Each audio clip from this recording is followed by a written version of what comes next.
This is a Viva PR podcast. One thing PR does do when done correctly is it brings out the human side of your brand. If you've gone to the trouble to be the face of that presentation and we start going into review meetings and they come to the first one and they miss the next one and they make apologies for the next one, there's nothing worse. This is the thing that a lot of companies don't get. It boils down to revenue. No business is in it for anything other than to drive revenue and to grow. And if anyone tells you they're different, they're a liar.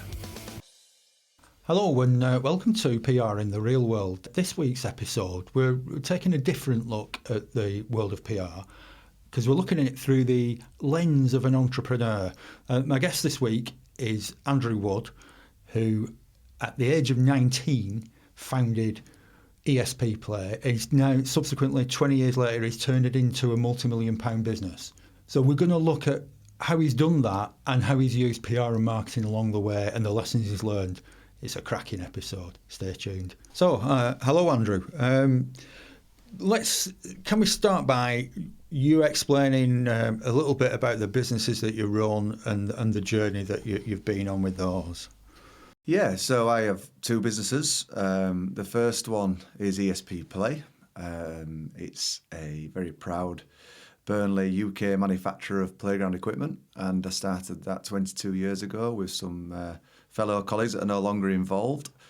And I also have a business called Quest Electrical, which is a 32-year-old industrial and commercial electrical contractor and electrical wholesaler. So it's a combined service of the two, which is quite unique. And that's a business that I took over back in 2016 under circumstances where Quest found itself in a bit of trouble, and I took it on as a bit of a project to try and effectively recover it and re-establish the offering that they have. Wow. So let's look at ESP Play then. What kind of size and scale and turnover and people? ESP are projecting to turn over around £12.5 million this trading year. We've no reason to believe that won't happen. Revenues are strong, order book's strong. But the reality is we have actually got significant capacity for growth. We've been planning to improve and increase our capacity due to the optimism we have around future orders. A new market for us at the moment, for instance, is the commercial side of play. Historically, out of 22 years of trading with ESP, we've been in schools and education. And we've had no reason to come outside of the school gates because we've established ourselves as one of the number one, if not certainly in the top three providers in the UK for school playground equipment. But in the last couple of years, like I say, we've come outside the school gates because we've recognised a real opportunity in the commercial side of play. So housing developers have a legal obligation to provide playgrounds through Section 106. There's a lot of opportunity through leisure, hotels, pub chains, farmyards, town councils, parish councils, all heavily demanding play areas. So we've got a lot of opportunity for growth and we've got the capacity to do so. So there's a lot of optimism for ESP. I mean, if the Chancellor gets away as well, it could be boom time for developers. Well, so who knows, boom time for you then. Well, I think if you were to speak to developers, they might be a bit more pessimistic about that simply because they're trying to get things through planning and that seems to be a bit of a bottleneck for things. But yeah, if you're going to believe what the government's saying, you'd like to think that there may be brighter times ahead, certainly for housing developers. And so you've got this business that's like been, skyrocketing and doing great guns, and then you take on a company like Quest, which is a turnaround project. Yeah. What motivated you to get involved in that? Honestly, I have no idea. And when I did choose to take it on, I have to say that within three months, I was thinking maybe this is going to be a bit of a regret.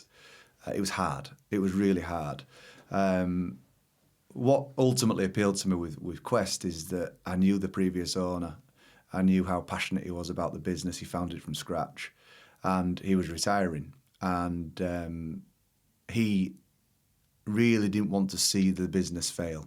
He wanted it to continue. He wanted to remain a presence. And he wanted to also honour commitments that he'd made to certain people within the business so that their employment could continue. Yeah. And I was going to say I fell for that. I didn't fall for that, but I'd certainly bought into the passion and the brand and what a lot of employees felt about the brand as well. So I felt like there was something to work with. It wasn't in a good position though, and a lot of change was required. I convinced myself that change could happen. I think 3 months in, I started to believe that change wasn't possibly going to happen, and that was the resistance that I was getting to certain things. But the reality is, we did it, and it's now thriving. The business is certainly in a totally different position to what it was, and that's credit not just to me; it's credit to the people that were there then and still there now, that have gone through what would be tough times of change. Yeah, tough times of change. But I think the biggest motivator for me was challenging myself. I started a business from scratch. I don't like being comfortable. I don't. I like to push myself. I like being busy. I like to work long hours, and I like to take challenges on. Certainly from a business point of view, I enjoy business. So, taking on a project where it felt like you needed to close the door and effectively hand it over, I thought, do you know what? Why not? Let's have a go. And throughout the process, I did have thoughts of, have I done the right thing? But I'm delighted I have, as I sit here today. Excellent. I see you as like you're the archetypal entrepreneur who loves that. You've just said it. You love getting involved in business. So, but this is a PR and marketing kind of focused podcast. So, I'm interested from your take on how PR and marketing has played a role in building those businesses, both in trust and credibility and the stories for the businesses. Well, marketing has to exist for any business, doesn't it? And I think there's a difference between PR and marketing, even though they're clearly very closely aligned in terms of the purpose and the objectives of the two activities. I think really marketing is a bit more like direct.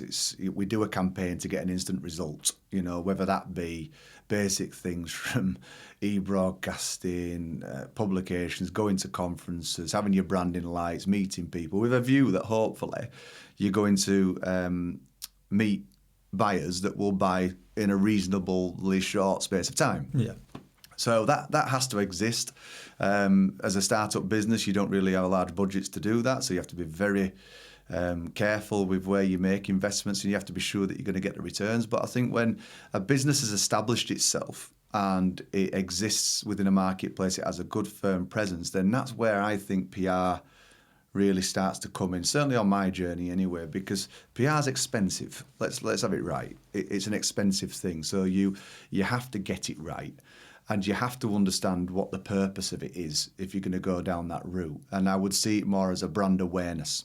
So PR, in my eyes, is something that you're committing to by way of a medium to long-term investment, because it's going to marinate, it's going to evolve, and eventually this awareness of your brand, if done correctly, will be on the tip of everybody's tongue, and they'll just know about it. They'll just know who you are, if done right. So I do think they're two very different disciplines, but both absolutely relevant, subject to what stage your business is at. Interesting. So what kind of specific marketing or PR campaigns or strategies can you point to with either ESP or Quest that have paid dividends, or on the flip side, not done as well as you'd anticipated? Well, I see, rightly or wrongly, and I certainly don't profess to be an expert in PR, but I see PR as storytelling. And if you were to sit in any of our sales training sessions, I will always tell any sales representative of either ESP or Quest, when you're going to talk about the company, you're delivering a story. You deliver a beginning, a middle, and an end. This is who we are, this is what we do, and this is why we do it. And this is why ultimately we believe your business should buy into what the services are we have to offer. And PR, to me, is doing that on steroids. It's going out en masse. It's putting it in the hands of people that articulate, the words in a way that will capture audiences through publications, written publications, or even things like this in terms of more modern techniques through podcasts and social media channels. And when going out en masse, you have to be very careful. You have to make sure that the messaging is correct. Ultimately, you have to make sure that you are politically correct, and you need professionals if you're going to do that en masse and capture what would be the type of publications and outlets that you want to run with your stories. I've worked with owner managers in the past, and how do I say this politely? Some of them can be a little difficult to wrestle their hands off the control. Basically, I'm saying they're control freaks and they like to meddle and they're experts at everything. What's your view on working with PR people and I think as a business owner, if I'm putting my business owner cap on, we're all control freaks. we started a business from scratch. We're precious. We care. We probably care more than at least we think we do. We care more than anybody else would about our brand and how it performs and ultimately the way it's perceived from its marketplace. But I think if there's one thing I've learned along the way is that it's pointless paying expensive fees for experts and then you tell them what to do. You know, there's a lot of phrases out there that say there's no point paying people with skills and then tell them how to do it. So if you're going to really embrace the idea of using specialist agencies, let them come in, let them advise, give them the opportunity to have those fresh eyes, let them comment without, having any fear of negative reaction. And that's hard to do because, like I said, we're precious. In most cases, we started something from scratch or we've put blood, sweat and tears into recovering something and we want to make sure that it's right. So I suppose in some way our egos can get in the way and we can get easily offended if we don't agree. But I've learned to put that to one side. I'm paying for expertise for a reason. I identified a requirement. There was a gap. Let them do the job. Sometimes that can be easier said than done for certain personalities. Yeah. So you've worked with, I guess, several PR and marketing agencies down the years. Many, yeah. When you're kind of looking out there, what are the key qualities you look for in a successful agency partnership? I look at how they advertise themselves and brand themselves, first of all. So without them even knowing I'm looking. So if I'm doing due diligence on my next agency to come and represent me, I will watch, I will see. I will look at how modern they are with their communication methods. Are they using and embracing things like social media, which is clearly a place that we have to be present on as businesses now. What's their track record? What stories? What case studies? Do they talk on a regular basis about new projects that they do? Do they have evidence through testimonials or case studies that say we were given this objective and this is ultimately the outcome that we've delivered? I think the most important thing for me is to make sure that you are engaged with an agency that's outcome-led, that are into metrics, that can give you proof points of success. And if they can demonstrate that through a CV with previous companies that they've worked for, and you're attracted to the tone of voice that they put out through their own brand and how to represent their own brand, that tells me whether I think there's chemistry there for them to come in and add value with mine. So I would spend probably, if not 3 to 6 months watching them, right, seeing. I'm a big believer in seeing is believing, and without them thinking that they are being considered for a contract, how they perform. So you might have people on your radar, so to speak, but quietly doing your, as you said, due diligence in the background. I've gone even further. I've done mystery shoppers. Right. I phone customers up pretending to be somebody else. How do you deal with me? Whether I'm a small company, medium-sized company, large company, how much attention did they put on it? Did they greet me the same way? I've had other people do it for me. How responsive were they with the proposal? Who did they send to see you? And I'm not in the business of wasting people's time. But, if I'm looking at spending a lot of money, I want to be sure that I'm going in with the right partners. And normally you want to see them outside. You want to see them in a normal day-to-day to assess really what are they about. Yeah. And I like to see authenticity. Well, you've got me worried now. Like, did I miss anything? Yeah, well, you never know. So what? That's how you kind of get people through the door and do that initial kind of sift. What kind of frustrations and challenges have you faced when you've been working with people in our industry? Well, not just PR, but agencies alike. They're fabulous at making big promises. We can change your world. We can make your brand do this. We will transform your organisation from this to this. And people make a lot of bold statements without really any type of meat on the bones. And I don't like that. And when it's challenged, and I do obviously challenge that in meetings, show me examples, how you've done it in the past. Give me your latest projects where this type of promise has been delivered. A lot of them struggle to do that. But as always, in any marketplace, whether it's someone who's bringing PR services or someone trying to sell you a playground, there are good and bad representations of that offer, aren't there? There are people who are incredibly good at it, and I've worked with some fabulous agencies that still work with me today that I probably couldn't do without now. The relationship is in place. But I've also worked with some bad ones, and you've got to kiss a few frogs to find the right one, not just in terms of capability, but chemistry. And you want to be the most important thing on their agenda, and you want to be treated that way. You want them to care. You want them to effectively be like a board member, a stakeholder in your organisation. And I've been fortunate, certainly in recent times, to find agencies that have done exactly that. Yeah. When we talked before the red light came on, you mentioned one of your bugbears was the senior leaders turning up for the pitch meeting, but then disappearing off the scene as soon as the account's through the door. So just talk to me about that and how you feel about that. Well, there's nothing worse. And I wouldn't do it to one of my customers, and I certainly wouldn't expect it. If I was looking to spend a lot of money with somebody else, if you've gone to the trouble because you see it as an opportunity to win an account, and you go to the trouble, whether you're the company owner, a director or a senior person, whatever the position is, to be the face of that presentation, to convince me to buy into your way of thinking and the philosophy behind your company and what you're capable of doing, then if I decide to say yes, and we start going into review meetings, or planning meetings, and they come to the first one, they come to the second one, they miss the next one, and then they come to the next one, and they make apologies for the next one. There's nothing worse. And it's because they're probably chasing the next account and the next account and the next account. And I've had it. I had all the big players come out before for a PR agency.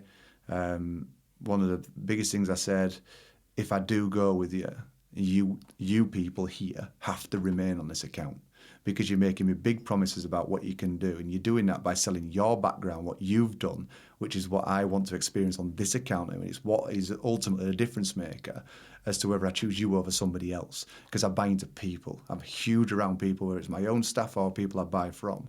And if they're going to come in and then just disappear, which I have experienced, it just leaves a sour taste. Yeah. It leaves a very bad taste. Yeah. So you're not a hard taskmaster in that sense, but it's about that promise that they make on the day. If you're going to come and promise to me through a pitch on day one that you care about this contract and this account, and that you believe you can do great things with it, you can't do that if you're not at the meetings. You can't do that if you're not engaged as a stakeholder. You can't do that if you don't hear it directly from the business by way of the brief. And they should want to be there if it genuinely does mean that much to them in the first instance. And I think a lot of agencies fall into the trap of taking too much on. They take too much on, which loses their value, loses their authenticity, and ultimately everything that they promise at the front end they struggle to deliver because there's too many to cater for. And I understand how hard that is, because you've got to bring people in. You do have to delegate. You can't do everything yourself. I get that. But there's ways and means of doing it, and the successful ones are very good at it. Yeah, yeah. You've mentioned the word chemistry earlier. But Yeah. how important is that, and what do you look for? The chemistry in the organisations is just about, they've got to understand me. They've got to understand ultimately the vision I have for the business and the organisation. Now, that's not an easy thing. That's not an easy thing to do. You've got to be capable, first of all, to be able to see the bigger picture. There's not many people in this world that can even do that. So being able to ladder up or ladder back up activities that give us the vision that we're looking for and the outcomes we're looking to create through the partnership is very important. So I have to be convinced around their capability and the story that they tell about themselves. But then we have to have a chemistry by way of our personalities. They have to understand me, I have to understand them. We have to be a trust that exists, knowing that we're doing everything we can to achieve the bigger picture and the vision that we set out to achieve. So it's that authenticity. When you meet someone and you just know, I want to work with you. Yeah. You give me a lot of confidence that things will happen. Yeah. I think it's an innate outcome of a meeting. Yeah. And some are very good at doing it, and some are not so good. Yeah. It's interesting, isn't it? We call it used to call it the Friday afternoon test. Could you see yourself having a beer with that person on a Friday afternoon when the work's been put away? Can you get on with them then? And if you can, it really helps doing the work as well, because you can get on that wavelength. You can swap war stories from your different worlds. Absolutely. and Absolutely. have a laugh, which is an important thing of doing business as well. And I think one thing PR does do when done correctly is it brings out the human side of your brand. And if you can get across a really humane message about the people behind the brand, then you really are going in the right direction. So those building blocks have to be in place. Yeah, definitely. That's interesting. I think if we can talk to Quest and the rebuilding work that they had to do there, you had to not only rebuild the business, but you had to rebuild its reputation. Absolutely. Which from a PR person's perspective is fascinating. Yeah. How important was being honest about the story you were telling at that time and how it's built that credibility afterwards? Critical, because if there's one thing that I knew is that the existing customer base and probably people around it in the local area knew. So if I'm going to go in and try and pretend it's something else with smoke and mirrors, then you're going to get left out of the room. And it goes against all the principles that I've just touched on regarding PR, regarding whether it's PR where you're going to try and salvage a reputation personally, whether you're paying professionals to come in and do it. It's that authentic message. And if you can't walk into a room with somebody that knows that you've not been very good at what you do and admit that, and say, look, I accept what you've been used to experiencing isn't great, but this is what we're doing about it. This is the investment we're making. This is the solutions that we're bringing, and these are the changes that you can expect to benefit from if you were to reconsider using Quest, for example, as part of your service providers going forward. And I think, going back to that, if a PR company is coming to pitch to me, or whether I'm Quest going to pitch to an engineering firm, that human has to be trusted. You have to have confidence, and that authenticity has to exist. So whether it's verbal communications at a meeting one-to-one, or whether it's written communications en masse, if you don't have those pillars of authenticity going through those communication channels, you've got nothing. Yeah. I had to convince people to let us have a go. And in the world of Quest Electrical, you're dealing with electrics in industrial and commercial settings. It's major work, major projects, where the reality is if you're not very good at it and you're not safe, people can die. Yeah, I'm going to say it's safety critical too, isn't it? Yeah. So they're not just going to say yes easily. No. If they don't believe that you've got the safe working practices or attention to detail or professionalism within your ranks to deliver a good job. Yeah. So it was a tough ask. And I chose to do that not only because of budgetary constraints when I took over the business, because it had no money, to do that face to face. I'm the person who's taking over. I'm the person responsible now for this brand and its ultimate performance. I'm the one sat in front of you making these promises to you, having done my due diligence on the business and assessed where we need to go and the changes I need to make. And this is ultimately now what you will benefit from if you give us a chance. And unless those people were prepared to give us a chance, and it wasn't just customers, by the way, it was suppliers as well. Yeah. You need lines of credit, you need reliable supply chains, and building that trust and building those bridges on both sides of the coin, suppliers and customers, it had to be done through a human approach. Yeah. Now, we started very small, that it was me literally getting in my car and going and seeing these people and giving them that human connection. Here we are now 8 years down the line, and I'm trying to do that en masse, but I'm still trying to retain that authentic human communication, but through mass, through communication channels that exist. And it's very important that we remain stuck to those principles, if you like, in terms of what we're about as a brand, which is everything I buy into, and hopefully now customers would testify it's everything why they buy into Quest.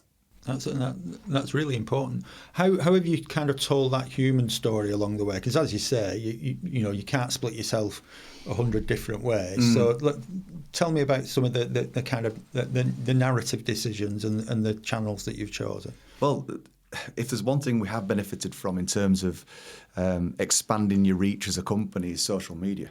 Very quickly, very easily. Here we are now recording, and we can get a message out there from the horse's mouth, and it can be posted, and within a couple of hours, thousands of people can be seeing it. Now, assuming you're connected to these people and you've got the right audience effectively watching your channel, then that can be very effective, because you can send a 30-second clip out, maybe 3 or 4 of those over the course of a month or two. And if you're being seen and you're saying the same things and you're consistent, people might just sit there and go, do you know what? I'm going to give them a go, because they can see me. This isn't an e-shot. This isn't a cold message. This is a warm message via a social media channel. I'm on camera and I'm saying, this is who we are. This is what you can expect from our brand. This is what we're about. This is our purpose. This is the personality. And these are the reasons to believe. And I think it's a lot more convincing if you can look into the eyes of the person and say to yourself, do you know what? I'm going to give them a go. So social media gives you a fabulous opportunity to be able to do that in the first instance. It's quite a cost-effective way to do that as well. How comfortable were you when you were first faced with a camera and told, "Come on, Andrew, you're the face behind the brand. Step up."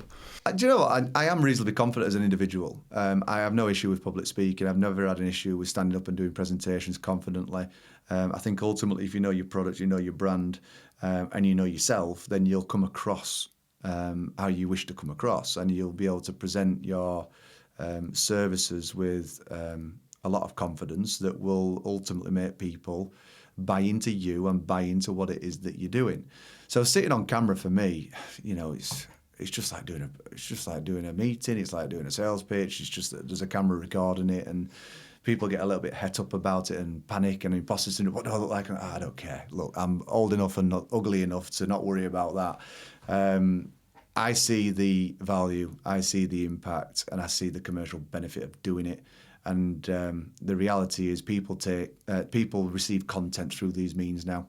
You need to get with it. Yeah. You need to get with it. And if I didn't, then we'd be compromising our growth. You've talked about authenticity along the way, and obviously you've got a strategic plan around what and you've got a clear vision of what you're trying to achieve with these things. So how do you kind of ensure authenticity comes along that journey as well, and it isn't too kind of staged? I think you've got to be, that's where the human bit comes in. It's being you. So you referred to the idea of, could I sit in a pub and have a beer with you? Could we get on outside of hours? And I think if I can effectively be myself, whilst trying to retain professionalism, because we all, we like to have fun, we like to do whatever we do, but if I can be myself and come across as Andrew Wood, then I'd like to think that the buyers that are considering the product would relate to me. They'd see I'm passionate, they'd see I'm enthusiastic, they'd see I care. And ultimately, they're all the key commodities that you're looking for when buying from somebody, I'd like to think. And if I can convince them that I will, walk on hot coals for them to give them the best possible service and product that we provide, I think that's how you do it. And you've got to consistently do it, though. And you've also got to deliver ultimately on what you say. If I come on camera today and I say I've got a brand new business, it does this, it does that, it'll change the world, but then I don't, then it's no use, because the proof is in the pudding. So I think there's a lot of stages and layers to the authenticity being proved, and it's those proof points that come a little bit later. Here we are marketing and branding a product. This is who we are. This is our purpose. This is the emotional reason why you buy. This is the vision for the organisation. These are the reasons to believe in our organisation and the benefits you will gain. Right, okay, yes, I've now got the job of delivering it. I've now got to go and prove that everything I've said, I can do. And once you've done that, you get them to tell people. And then the authenticity is backed up. And then suddenly you've got a crowd of people saying, do you know what? They're actually really, really good. I would highly recommend, if you're looking for A, B, and C, these are the people to talk to. And that's a very old marketing proof point, isn't it, around customer service. Yeah. Happy customers tell other people. Yeah, interesting. And I think that authenticity comes through customers in terms of the long term. In terms of the two different businesses, they're in different worlds and different audience sets. So do you have a different plan for each? Yeah. And what does that look like, just in big handfuls? Yeah, they're obviously totally different worlds. I mean, it's like oil and water. You've got, on one hand, here we are dealing with playgrounds, which, there's a lot of positive narrative around the idea of playgrounds because of the benefits it brings to young people. and adults in terms of being outdoors, playing, being physically active, and all the mental and physical health that which is talked about en masse today. And then you've got a business that is very industrial. It's working in large factories. It's doing lighting schemes, installing big machines, probably a little bit more boring than the other. But, you know, if there's one thing that both markets have in common is the buyers, the people who are at the other end of the table are passionate about what they do and what they're qualified in and what they want to achieve with their career. And all we are as ESP or as Quest Electrical, if they're buying us in, is a representation of them and their business. You know, if I'm an engineering director working in a large organisation and we work with many large brands, if that person, he or she, brings us in to do a project and that project goes well, that person looks good.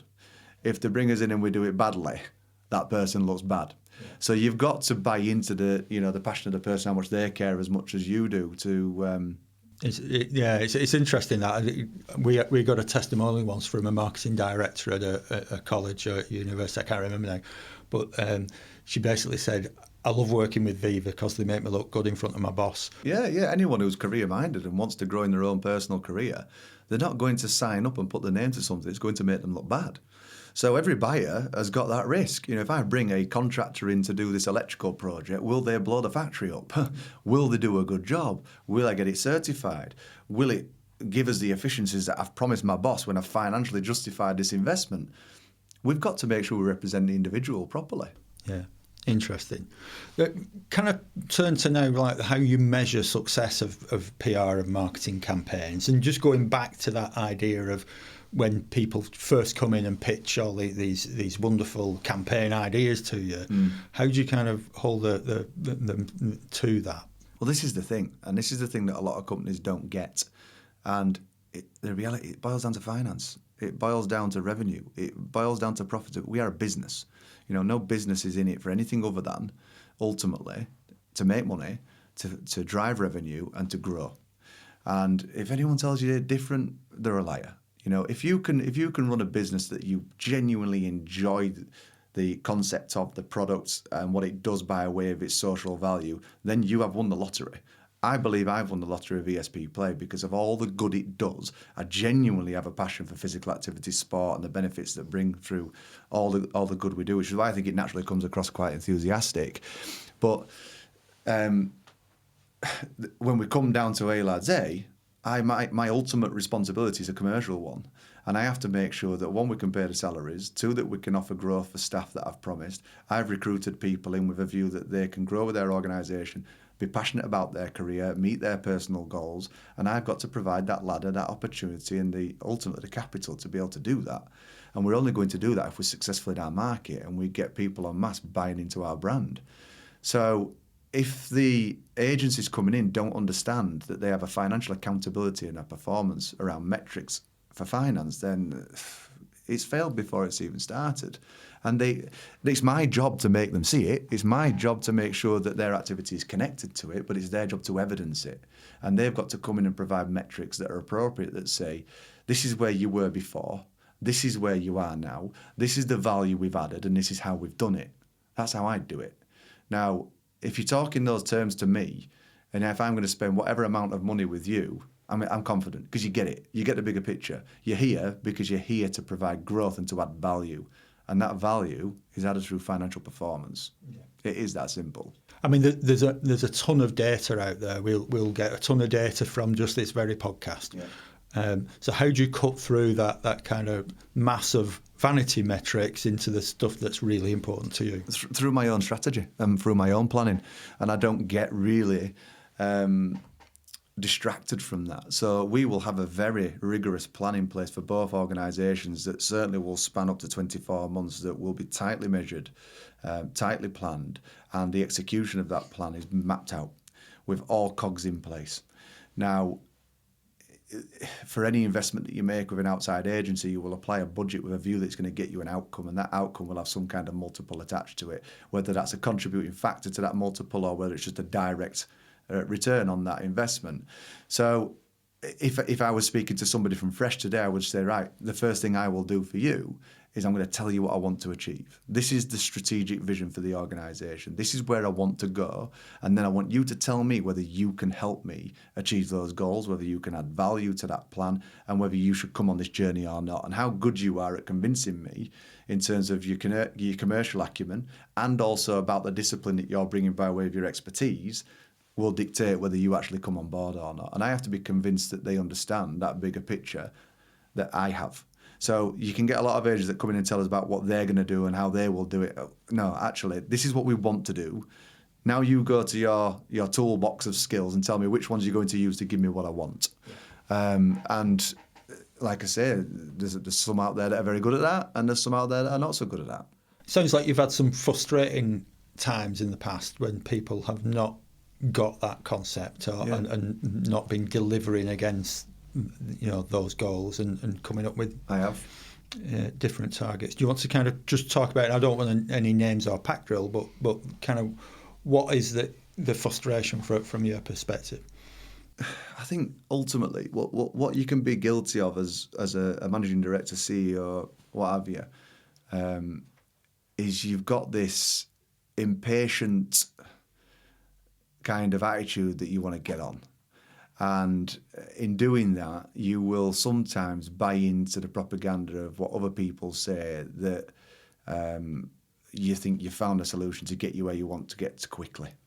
I think the first thing you've got to accept is you're not going to get there quick. This has to be organic. And by having that expectation, it makes it easier on the agency as well, because we have an understanding that things don't happen overnight and you do have to, sow your seeds. But there are companies out there that some have been around a long time, and they're in danger of, in some cases, because you've been around so long, you can become outdated in your thinking. Some have just started and they're looking for a chance. They want to see your business as an opportunity to say, look, I'm working with ESP. Look, I'm working with Quest Electrical. People know your brand, so if people know your brand, they'll see my brand, and then other people will be interested in buying mine, so my business can grow. But the danger of that is you've got, whether it's a newly started organisation or one that's been around for a long time, you've got either the potential outdated version, or you've got the naive version where they're coming in making promises they can't deliver because there's no proven track record of delivery. And I've been stung on both ends. I've supported businesses that are new to the market, that don't have qualifications, don't have the experience, and it's a bit like learn as you go, trial and error, and I knew that. But I've also been on the other side. I've spent silly amounts of money with people that aren't up to date with the way the world works now, and still using outdated methods to try and achieve the goals. Now, I'm going back quite a few years. I'd identify those now. I'd spot those now. But I was so eager myself in my younger days to crack on. You believe a little bit of what you hear. And if someone, this is another thing, I'm 41 years old. I started ESP at 19. So some of these conversations were taking place when I was 23, 24, 25. I was managing director at ESP at 23 years old. It was on me. If I got somebody coming in that was in their mid-40s, looking at me in my eye, saying, look, Andrew, I know what I'm doing. I can help you get you where you want to be. You're young, you're aspiring, you're an entrepreneur. I used to be one of them. I built my business. You can be a bit wet behind your ears. And I was absolutely guilty of buying into people and thinking that they're the answer to all my problems, as opposed to trusting myself. That's the journey. That's learning from your mistakes, and I'm better for it. So I wouldn't change it. Yeah. Interesting that. I mean, it's a whole different podcast, that your particular journey at Boss at 19 and all the kind of like lessons that you went through. That is a proper university of life story, isn't it? Oh, it is, and I've wasted some money, by the way, and it could have gone terribly wrong. But thankfully, I'm here to tell the story. It's great. I mean, we're just going to wrap up now, though, by just, if you were, sat where you are now and all that kind of experience that you've built up over 20 plus years, what advice would you give other entrepreneurs about using PR services and agencies to grow their businesses? What should they look for, and what should the ask be? There's no simple answer to that. I mean, it depends on the stage of this entrepreneur and where they're at with their journey as to possibly what advice I would provide. But ultimately, doing your research, doing your background checks, getting evidence and proof points of delivery, making sure that you can see that they have delivered what they say they can deliver without you necessarily having to invest to find out whether they have, or whether they're capable or whether they're not. Ask to speak to previous customers, ask to see previous projects they've done, ask to see the metrics. If we're saying, if I'm saying to them in one breath, look, I need you to be able to measure and evidence the contribution you can make to this goal that I'm trying to achieve, which ultimately is a financial one. Can you provide me an example of where you've had this challenge before and where you've been successful in delivering it, and show me the data that you presented to demonstrate your added value? But this is me speaking now at 41 years with experience behind me. I would never have asked that at 24 because I didn't know. I didn't know to ask those types of things. And obviously my education's grown as time has gone by. So if I was saying to somebody right now and they're watching this podcast, it is evidence gathering, due diligence, research, proof points, everything that you would want for your own work, go and see where they did it with us. And it just reduces the risk. It reduces the risk of that person coming in and effectively telling everything you want to hear, and then you're finding out months down the road, once you've already spent the money, that actually they can't deliver what they said. And looking at your journey overall, what are the biggest lessons you've learned about just the brand building idea? It's a slow process. It can't be done overnight. You cannot build a brand overnight. It's impossible. So no matter what anybody says to you, this is one that absolutely grinds me. Get an influencer to come and talk about your brand, and I promise you, your reach will be hundreds of thousands. Well, so what? I'm sorry, that's a very, very expensive, fast-track, cheater's way to getting your brand seen. It doesn't mean people are going to buy it. It doesn't mean people are going to understand it. It doesn't mean they're going to ultimately want to come and have a look further. That's one thing that really irritates me in today's world. It's got to be organic, and it's got to be built on layers, and it's got to be built on solid foundations. And being seen consistently doesn't mean being seen consistently quick. You'd have to be seen every day. You'd have to post every day and be seen. It's being seen over the course of a longer period of time. If you're a buyer where you thought about using that service last year and look, they're still going strong this year, you get more confidence. That brand suddenly becomes a lot more aware. With PR companies, one of the great things is you get awards for the work you've done in your industry. You must be some kind of reputable organisation if you're being recognised at that level. So allow your brand to evolve, allow it to be organic, because everyone's in a rush. I was in a rush. I'm impatient today, but I have a more realistic view on how long it's going to take to attain a particular goal. So slow it down, be patient and trust ultimately your own judgment in terms of whether you think it's right for you and right for your business or not, but base it on evidence, base it on data that you're able to gather so you're making an informed choice. You seem to have a very clear idea of what story you want to tell about ESP and about Quest. Am I right? Have you kind of ever sat down and drafted the narrative, or are they sat there in your head? Absolutely, yeah. We've gone into emotional analysis, certainly with ESP, emotional analysis as to why people will buy. Ultimately, what's the purpose? What are we trying to achieve? And you have to narrow it down to, what is the ultimate purpose of your business? And then you put that into a vision. And it's a bit like, we call it brand architecture at ESP. So you're effectively building a house on solid foundations where it ends up being the purpose that you're trying to achieve. And you've got to try and sell ultimately the expertise that you have as to the reasons why you would buy into your brand. So, we are an expert. The products and the concept through play that we are selling is proven through research to have a very positive impact on the end users that ultimately we're looking to benefit. Then obviously you build in the people that are representing that brand, and they've got to have a certain personality and enthusiasm about that to be able to expend that reach, but through face to face. And then the essence of what you're trying to do has to have that emotional connection. So that's why I touched on the emotional analysis. If you speak to a teacher, it's a pupils first mentality. We want our pupils to have the very best. If you go to schools, it's all about the education of that child. As a provider, do you get that? Do I convince them that I actually care enough that what we're putting in place here in an area where, by the way, in education, funding's tight, every pound matters. And when they're making cuts to teachers, how can they spend 50 grand on a playground? How do they justify it? Well, it's a pupil first mentality, because the kids need it. It actually benefits their development. It actually makes their formative years far better as an experience that sets them up for life. If I go in talking like that to a teacher, I'm talking their language. It demonstrates I understand the emotional reason behind this purchase and the purpose ultimately behind that purpose. I've got to make that isolated meeting take place across the whole of the UK and Europe, which is our marketplace. I need everyone to hear that. The beauty of social media and PR agencies, if you get the right ones, is if you can get that communication right en masse, your brand will grow. Brilliant. Well, that seems like an absolutely perfect place to leave it. We could chat all day, and it's been brilliant. Thank you, Andrew, for your time. No, pleasure. Know you're a busy guy, but it's been superb. And it's great to get that kind of insight from a buyer's perspective on the pod. So thank you. Thank you. Thanks for listening to PR in the Real World. If you've enjoyed this episode, we'd love it if you could subscribe to the podcast and leave us a quick review.